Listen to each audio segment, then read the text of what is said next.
उत्तर प्रदेश के संभल में जामा मस्जिद के पास मौजूद कब्रिस्तान की जमीन की नपाई की गई। इस दौरान पूरे इलाके को छावनी में तब्दील कर दिया गया। आरोप लगाया गया कि कब्रिस्तान की जमीन पर अवैध कब्जा कर लोगों ने दुकान और मकान बना लिए और इसकी शिकायत मिलने के बाद प्रशासन एक्शन में आ गया। कब्रिस्तान की नपाई का काम शुरू किया गया। इसके लिए वहां 4 कानूनगो और 22 लेखपाल बुलाए गए। अधिकारियों की निगरानी में कानूनगो और लेखपाल ने मिलकर कब्रिस्तान की नपाई शुरू की।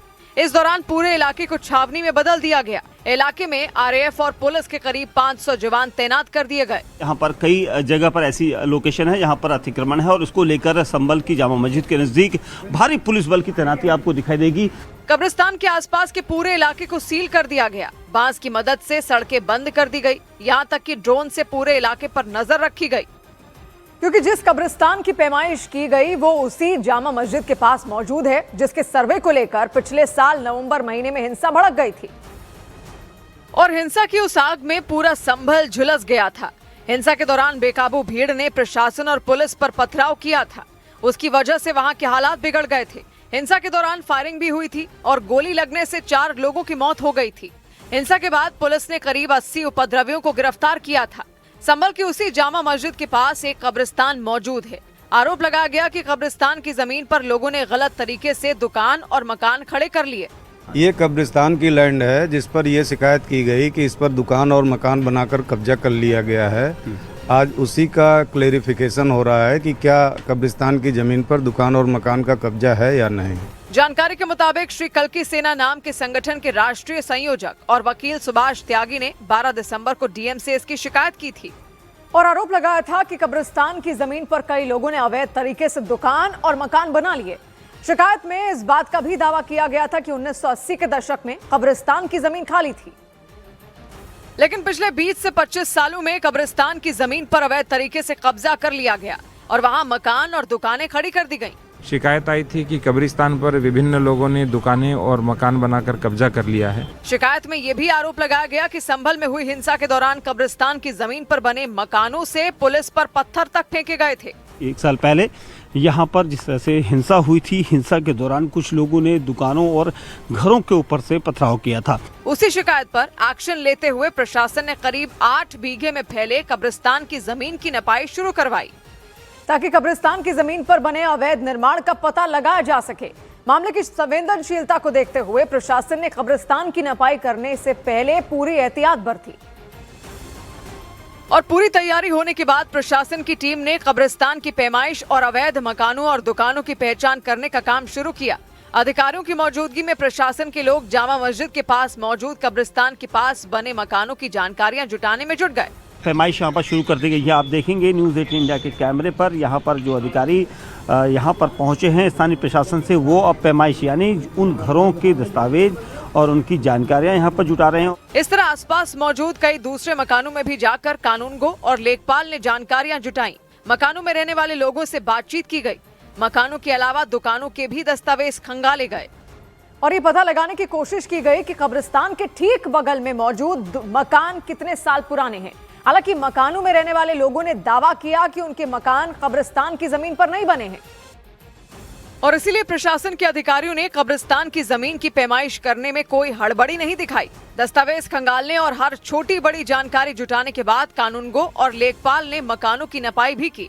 इसके बाद पूरे कब्रिस्तान की पैमाइश का काम किया गया। ये देखिए आगे की तरफ आपको दिखाई देगा कि ये अब नपाई यहाँ पर शुरू हो गई है। न्यूज़ 18 इंडिया के कैमरे पर एक्सक्लूसिव ये तस्वीरें हम अपने दर्शकों तक पहुँचा रहे हैं। नपाई का काम पूरा होने के बाद अधिकारियों ने दावा किया कि 22 मकान और दुकान ऐसे मिले जो कब्रिस्तान की जमीन पर अवैध तरीके से कब्जा करके बनाए गए और अवैध तरीके से कब्रिस्तान की जमीन पर बने मकानों और दुकानों की पहचान करने के बाद प्रशासन ने उनके मालिकों को नोटिस भेजने का काम शुरू कर दिया। इसके अलावा उनसे दस्तावेज दिखाने की अपील की गई, क्योंकि जांच के दौरान कब्रिस्तान की 1200 से 1500 वर्ग मीटर जमीन पर कब्जा पाया गया, जो करीब 2.5 बीघे के बराबर है। इस दौरान न्यूज़ 18 की टीम ने संभल के जिलाधिकारी से बातचीत की। उन्होंने जानकारी दी कि सभी दुकानदारों और मकान मालिकों को नोटिस देकर उनका पक्ष सुना जाएगा और उसके बाद आगे की कार्रवाई की जाएगी। लोग अपने दस्तावेज प्रस्तुत कर सकते हैं, जिन जिन के कब्जे हैं उनको नोटिस भी दिया जाएगा और उसी के बाद नियमानुसार विधिक कार्रवाई की जाएगी। जिलाधिकारी ने भी बताया कि जांच के बाद अवैध निर्माणों को गिराने का भी काम किया जाएगा।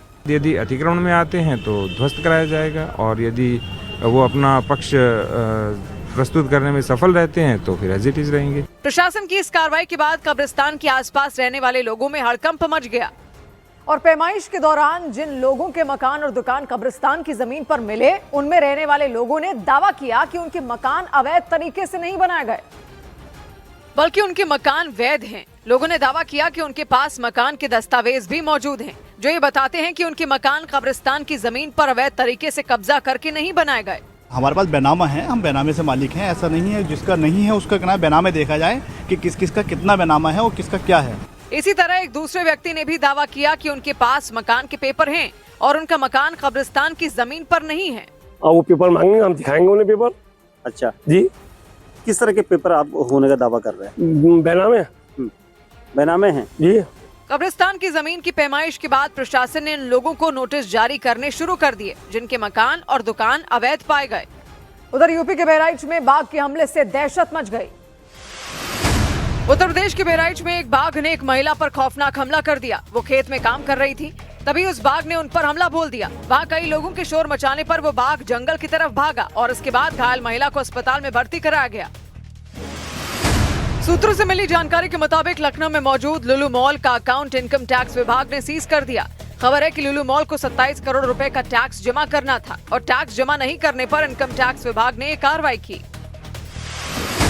उत्तर प्रदेश के मुजफ्फरनगर में एक घर में सिलेंडर फटने से भीषण आग लग गई और झुलस कर एक ही परिवार के 3 लोगों की मौत हो गई। हादसे की सूचना मिलते ही पुलिस और दमकल विभाग की टीम वहां पहुंच गई। आसपास के लोगों ने बताया कि आग लगते ही एक जोरदार धमाका भी हुआ। इधर दिल्ली के पास यूपी में गाजियाबाद के शालीमार गार्डन इलाके में हिंदू रक्षा दल नाम के एक संगठन ने लोगों को तलवारें बांटी। इसका पता चलने के बाद इलाके में कोहराम मच गया। घटना के वीडियो सोशल मीडिया पर आते ही पुलिस के भी कान खड़े हो गए और फौरन कई लोगों को गिरफ्तार कर लिया गया।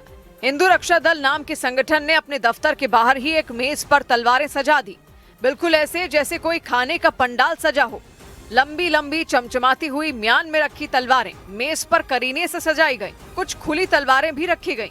साथ में कुछ फरसे जैसे दिखने वाले तेज धार वाले हथियार भी रखे गए। एक आदमी बीच बीच में तलवार चलाकर लोगों को दिखाता रहा, साथ में नारे गूंजते रहे। जय श्री राम, जय श्री राम, भारत माता की जय।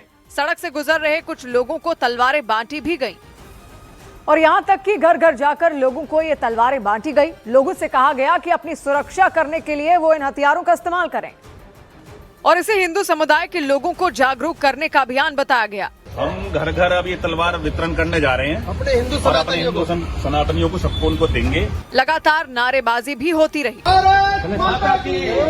लोगों से बकायदा अपील की गई कि जरूरत पड़ने पर हथियारों का इस्तेमाल करें। बहन बेटी की सुरक्षा के लिए अगर बांग्लादेश जैसी स्थिति पैदा होती है तो अपनी सुरक्षा है, विधर्मियों को अपनी सुरक्षा हेतु जय श्री राम।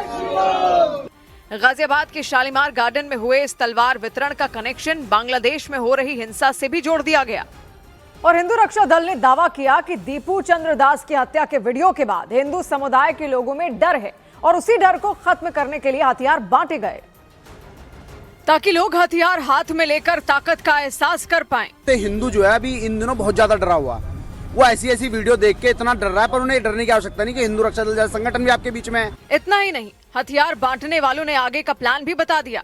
ऐलान कर दिया कि कुछ दिन बाद वो लोगों का हथियार बांटने की ट्रेनिंग भी देंगे। हम लोग शस्त्र चलाने की ट्रेनिंग भी देंगे आने वाले समय में और सरकार से इसकी अनुमति भी लेंगे कि हमें एक ऐसा सेंटर चलाने की अनुमति दी जाए जिसमें हिंदू को हम ट्रेनिंग कर दे सके और उनको ताकतवर बना सके। हिंदू रक्षा दल नाम के संगठन के लोग खुलेआम हथियार लहराते रहे, हथियार बांटते रहे और लोगों के घर पहुंचकर उन तक हथियार पहुंचाते रहे और इसके वीडियो सोशल मीडिया पर पहुंचने के बाद पुलिस एक्शन में आ गई।